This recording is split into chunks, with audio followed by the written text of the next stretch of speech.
Did you know that over 1400 years ago, Prophet Muhammad, peace be upon him, shared a teaching about cleanliness that science only recently began to understand?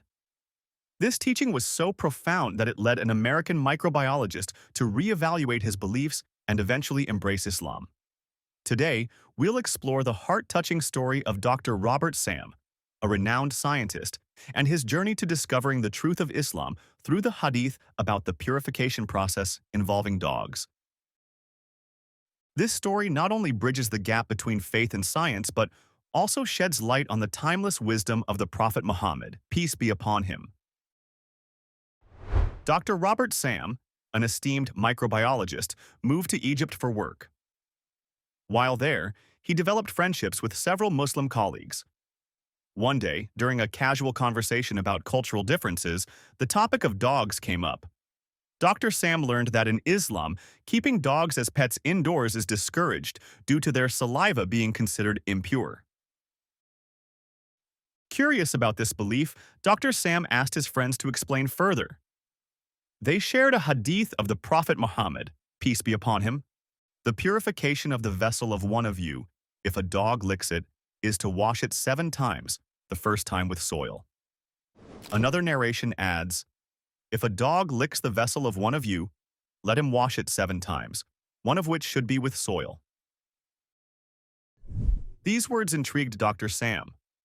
As a scientist, he couldn't help but question, why would washing an object 7 times be necessary? And why did the Prophet emphasize using soil? Wouldn't water alone suffice? These questions lingered in his mind, sparking a curiosity that would change his life. Before diving deeper into Dr. Sam's journey, let's reflect on the Islamic perspective regarding animals. As Muslims, we are custodians of this beautiful planet and are accountable for how we treat animals.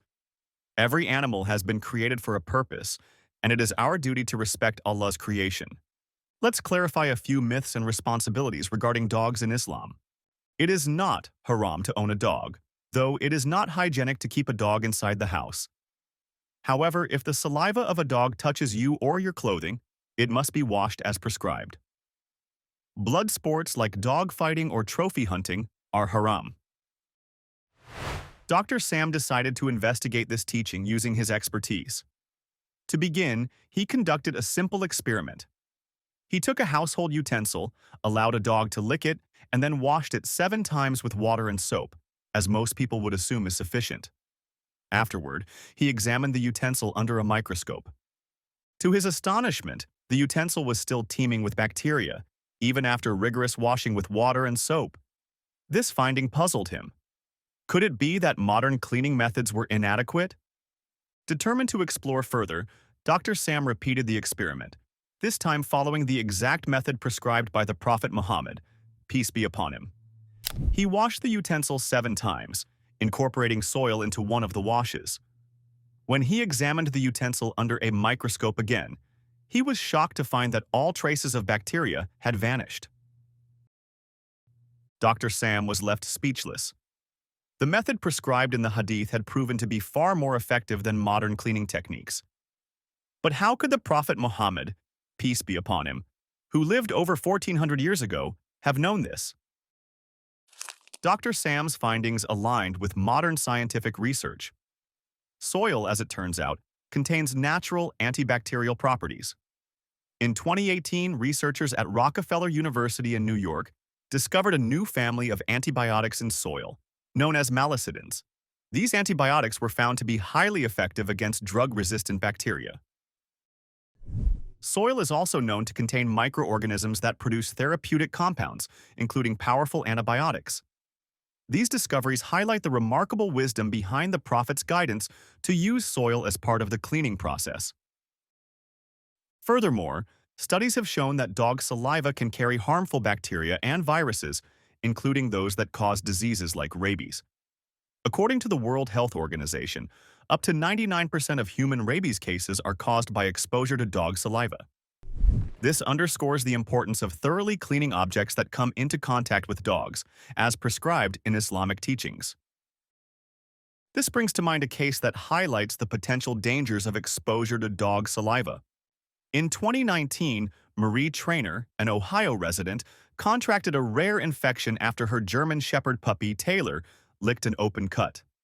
The bacteria, Capnocyta phagocanamorsis, caused her to experience severe symptoms, including delirium, skin discoloration, and gangrene. Despite multiple surgeries and intensive care, her limbs had to be amputated. Her story serves as a stark reminder of why Islamic teachings on cleanliness are as relevant today as they were 1400 years ago. Note that Allah mentions a dog in the Quran in Surah Al-Kahf, verse 18, describing it as stretching its forelegs at the entrance of the cave alongside the people of the cave. This illustrates the benefit of righteous company, as Ibn Kathir, may Allah have mercy on him, noted in his tafsir. Even the dog gained status through its association with the righteous. For Dr. Sam, the results of his experiment were more than just a scientific discovery. They were a revelation. He couldn't help but ask himself, how could a man who lived in the 7th century, without access to modern technology or scientific knowledge, provide such precise guidance? The more he delved into Islamic teachings, the more he found examples of wisdom that aligned with modern science. From the stages of embryonic development described in the Quran to the emphasis on personal hygiene and the prohibition of harmful substances, he began to see Islam as a faith deeply rooted in both spiritual and practical truths. Eventually, Dr. Sam reached a profound conclusion. The Prophet Muhammad, peace be upon him, could not have known these things on his own. They had to be divinely inspired. With this realization, he embraced Islam, reciting the Shahada, "There is no God but Allah, and Muhammad is his messenger." As we reflect on this story, let us also remember the timeless guidance of the Prophet Muhammad, peace be upon him, who said, "Cleanliness is half of faith."